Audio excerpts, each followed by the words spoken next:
नमस्कार, मी रुद्र पाटील. आज आपण आलो आहोत आमच्याच एका विद्यार्थिनीच्या घरी. तिचा पोलीस भरती या क्षेत्रातील संपूर्ण प्रवास ऐकण्यासाठी. कारण आजच तिची कोल्हापूर जिल्हा पोलीस भरतीमध्ये निवड झाली आहे. तर मैथिली, सर्वप्रथम तुझी कोल्हापूर जिल्हा पोलीस भरतीमध्ये निवड झाल्याबद्दल वेद फाउंडेशन परिवारातर्फे हार्दिक अभिनंदन.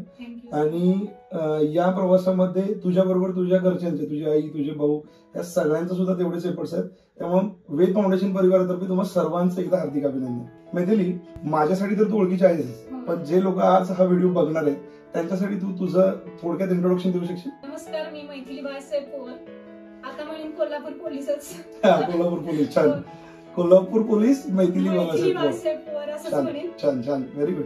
सर, मी 2019 पासून पोलीस भरती चालू केली. त्यावेळी लॉकडाऊन असल्यामुळे कोरोना काळामध्ये पहिला पेपर होता. ओके.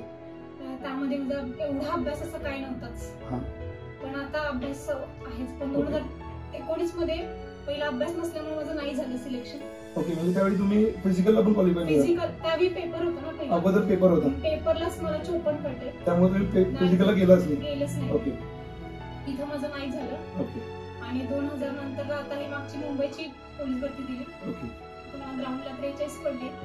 ग्राउंड खूप चांगलं होतं. चांगली तयारी. 50 पैकी 43 म्हणजे खूपच चांगला स्कोर होता. पण त्यावेळी सुद्धा मी आपली ओळख नव्हतीच. ओके. त्यामुळे मला तेव्हा सुद्धा पेपरला कमीच पडले. त्यावेळी पण नाही झालं. पण आता त्यानंतर ना माझ्या ज्या ग्रुप मधले होते, म्हणजे प्रियांका शेजार, अमित गायकवाड, हे यांनी मला सांगितलं की वेद फाउंडेशन आहे, क्लास आहे गणिताचं वगैरे सगळं चांगलं घेतात, तुम्ही जॉईन व्हा, म्हणजे तुमचं होऊ शकते काहीतरी, गणित चांगली होतील तुमची. तिथं मग मी आले, तुमच्याशी बोलले मी की सर असं आहे. मी मागच्या वेळी दिलेलं, माझं नाही झालं सर. थोडक्यात तुम्हाला असं म्हणायचं आहे का की भरती व्हायचं असेल तर फिजिकल बरोबर लेखीची तयारी सुद्धा खूप महत्वाची आहे. कारण 2 वेळेला तुम्ही प्रयत्न करून लेखीमध्ये कमी पडल्यामुळे तुम्ही थोडंसं कुठेतरी मागे राहिलात. लेखीची तयारी गरजेची आहे. ओके. बरोबरच बोलला, लेखीची तयारी गरजेचीच आहे. त्यानंतर मी तुम्हाला भेटल्यानंतर ना सर, तुम्ही नेहमी म्हणताय ना वेद फाउंडेशन शिवाय मार्गच नाही. सर, खरंच तसं खरंच झालं. ओके. मला तुमच्याशिवाय मार्गच नाही सर. पेपर झाला, सगळं ग्राउंड झालं. ग्राउंड झाले, मी तुमच्याशी बोलले, 43 मार्क पडले सर फिजिकलला म्हणून. आणि मग त्यानंतर आपला पेपर होता, तुमच्याशी माझं डिस्कशन होतच त्याविषयी. मी तुम्हाला थोडी गणित शिकवायची सारखी. वेळ बघितला नाही, काही बघितलं नाही सर. मी 8-9 वाजता 10 वाजता सर तुम्हाला मी गणित पाठवले. तुम्ही त्याचा रिप्लाय दिलाय, कधी दिला नाही तसं नाही. थोडा वेळ झाला तरी तुम्ही द्यायचा. याचं सर तुमचं खरंच कौतुक, याबद्दल तुमचं सर. ज्यावेळेला आपण फिजिकल क्वालिफाय होतो, चांगला मार्क पडले, आपण लेखीला जाणार आहे हा एक कॉन्फिडन्स असतो. पण लेखीमध्ये आपण कुठपर्यंत तयारी आहे किंवा कशा पद्धतीने तयारी करायची आहे, आणि लेखीमध्ये जे काही सब्जेक्ट आहेत त्या सब्जेक्टमध्ये कुठले असे विषय महत्वाचे आहेत जे मेरिटसाठी आपल्याला किंवा मेरिट ठरवू शकतात असं म्हणता येईल? कुठले विषय? गणित, बुद्धिमत्ता आणि मराठी व्याकरण. ओके. म्हणजे असं म्हणता येईल की गणित, बुद्धिमत्ता, मराठीचे मार्क्स घेतल्याशिवाय आपल्याला पर्याय नाही. ओके. आणि मग या विषयांची तयारी करत असताना तुम्ही ऑलरेडी पुढे तयारी करत होता किंवा तुम्ही स्वतःचे सेल्फ स्टडी काय होतं त्याचं काही कॉन्ट्रीब्युशन आहे? तुम्हाला काय सांगता येईल? कसं होतं माहिती का, आधी माझं गणित, बुद्धिमत्ता फार वीक होतं. ओके. पण मी जेव्हा एक फाउंडेशनला आले, तुमच्याकडे आले सर, ते माझं चांगलं झालं. ठीक आहे. थोडक्यात असं म्हणता येईल की आपल्या सेल्फ स्टडी बरोबर कोणाच्या तरी मार्गदर्शनाची गरज असते, आणि या मार्गदर्शनातून आपण आपलं जे यश मिळवायचं आहे तिथं आपण पोहोचू शकतो. ठीक आहे. तर गणित, बुद्धिमत्ता हा तुमचा आवडीचा विषय होता का? म्हणजे स्कूल पासून तुमचं बेसिक क्वालिफिकेशन काय झालं, तिथं गणिताचा काय रोल होता, आणि आता या भरतीमध्ये गणिताचा काय रोल आहे? तुमचे बनलं माझा काय अर्थ काय घ्यायचा? रोल म्हणला तर 10वीचा ज्यावेळी रिझल्ट लागला होता त्यावेळी हिला सांगितलं की नापास झाले. हिला ते पटलं होते. नंतर हिला निकाल दाखवला की पास झाला. तिला असं वाटत होतं की आपण गणितात नापास होऊ शकतो. आता कालच आमचा भाऊ म्हणत होता सगळ्यात मंद पूर्वी होती आमच्या घरात, माझ्यापेक्षा इंटरव्ह्यू होती मी तर मग मला PSI झालो असतो. त्यांचा कॉन्फिडन्स मोठा. तुमचं बेसिक शिक्षण काय झालं? माझं पहिलं 11वी-12वी कॉमर्स मध्ये झालं. ओके. त्यानंतर मग मी BA ला गेले. मग कॉमर्स सोडून BA कडे येण्याचं काही स्पेसिफिक रिझन? पोलीस भरतीसाठी. पोलीस भरतीसाठी. ओके. मग असं म्हणायचंय का की BA झालं तरच पोलीस होता येतं? नाही असं काय नाही, मला प्रॉपर वेळ द्यायचा होता. वेळ द्यायचा होता. हा, थोडक्यात तुम्हाला असं म्हणायचं की वेळ देण्यासाठी तुम्ही BA कम्प्लीट केली. बरं, आता हे जे गणित, बुद्धिमत्ता किंवा मराठी सगळे विषय आहेत, या विषयांची तयारी करत असताना सगळ्या स्टेप्स महत्वाच्या आहेत, काही शॉर्ट ट्रिक वगैरे काही गरजेचं असतं तर वेळेच बघा, मला असं म्हणायचं की पोलीस भरती तयारीमध्ये अचूकता तर पाहिजेच, त्याबरोबर वेळेचं नियोजन पाहिजे आणि वेळेच्या नियोजनासाठी या सगळ्या शॉर्ट ट्रिक उपयोगाला पडतात. वेद फाउंडेशन मधून असं काही शिकायला मिळालं का ज्याच्यामुळे तुमचा वेळ वाचला आणि मॅक्झिमम तुम्ही पेपर कव्हर करू शकला? म्हणजे शॉर्ट ट्रिक कामाला आल्या असं म्हणता येईल. मेंटॉक स्टिक कामाला आले, ठीक आहे.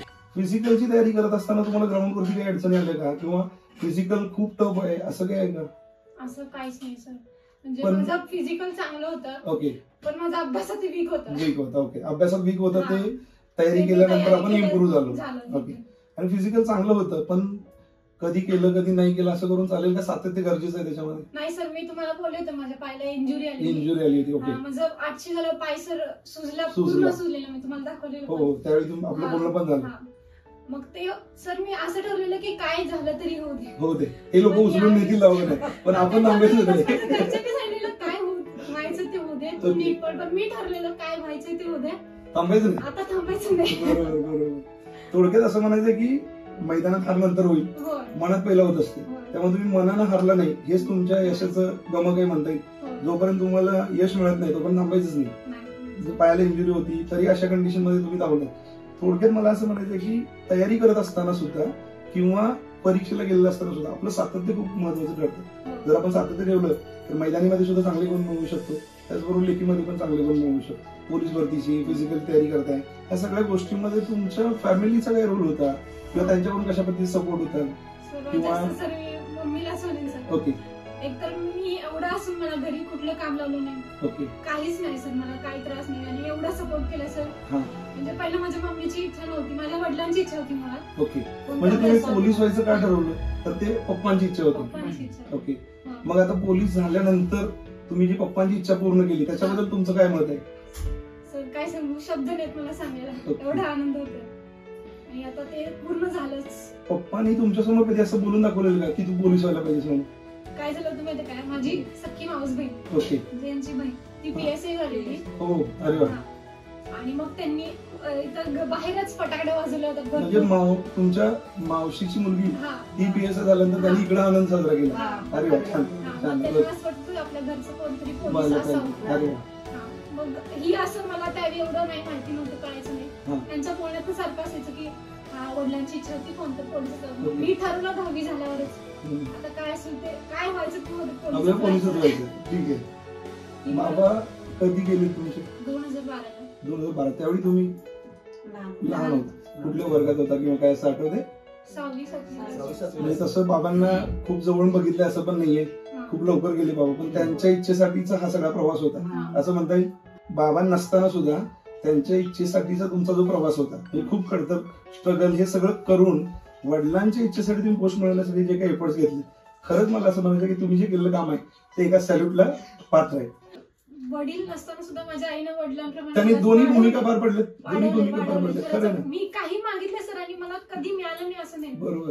प्रत्येक वस्तू मला मिळाली, प्रत्येक वस्तू. बूट मागितला बूट मिळाला. बरोबर. पण असं कुठली गोष्टी अशी नाही की नाही मिळाली, पैसे नाही असं नाही, मिळालं मला लगेच. कुठलीही गोष्ट असते सर लगेच मिळाली.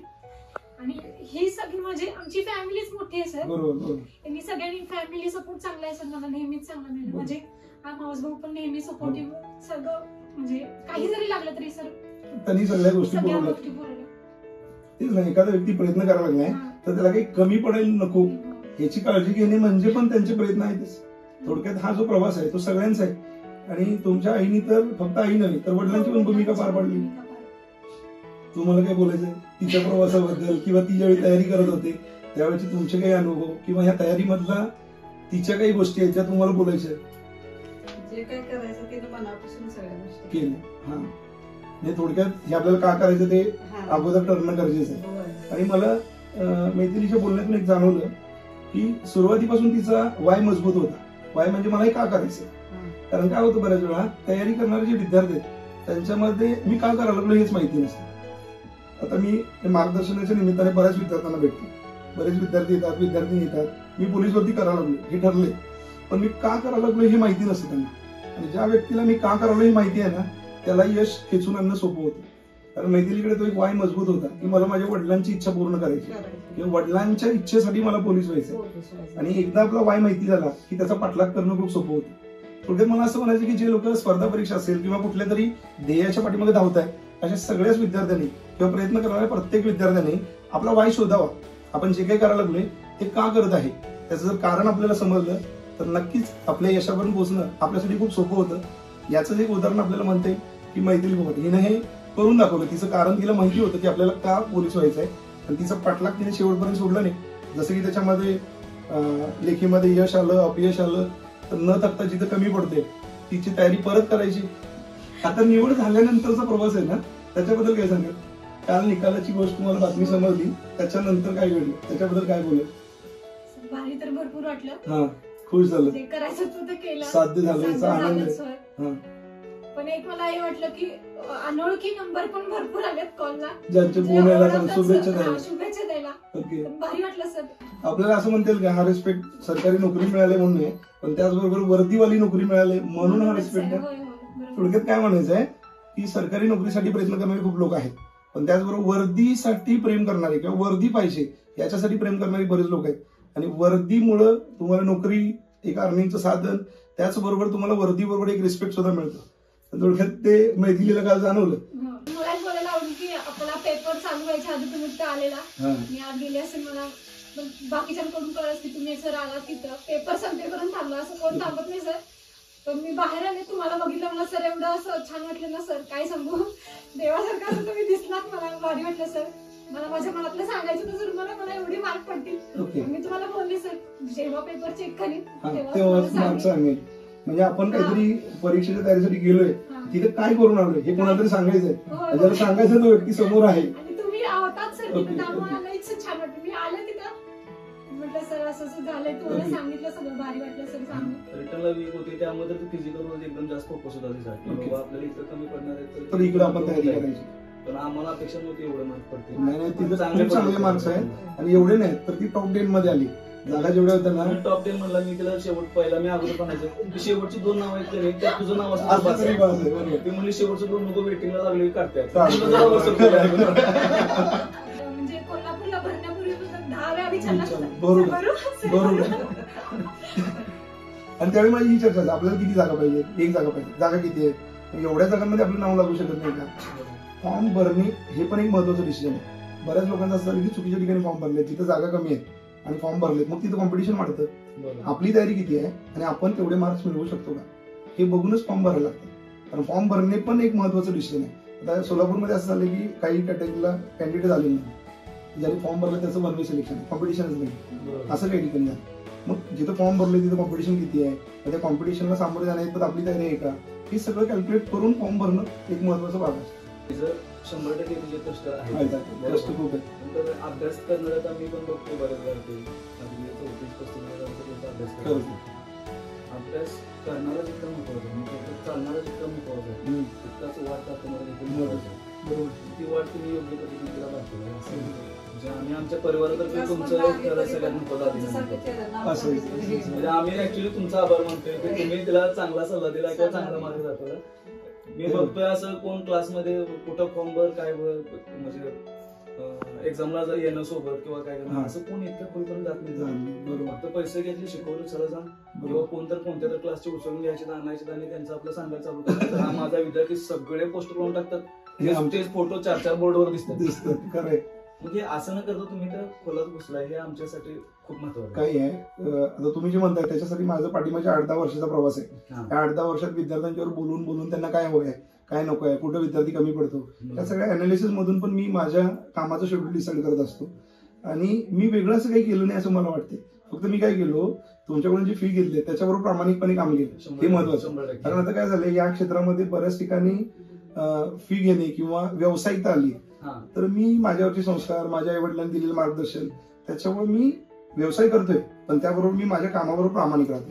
माझं असं म्हणणं आहे, प्रत्येक मार्गदर्शकांना आपल्या व्यवसायाबरोबर जरी प्रामाणिक राहिल्या तरी बस आहे, दुसरं काहीच अपेक्षा नाहीये. वेगळं मी काही केलेलं नाही. जे शिक्षक या रोलमध्ये असताना करायला पाहिजे ते 100% केले, बस बाकी काहीच नाही.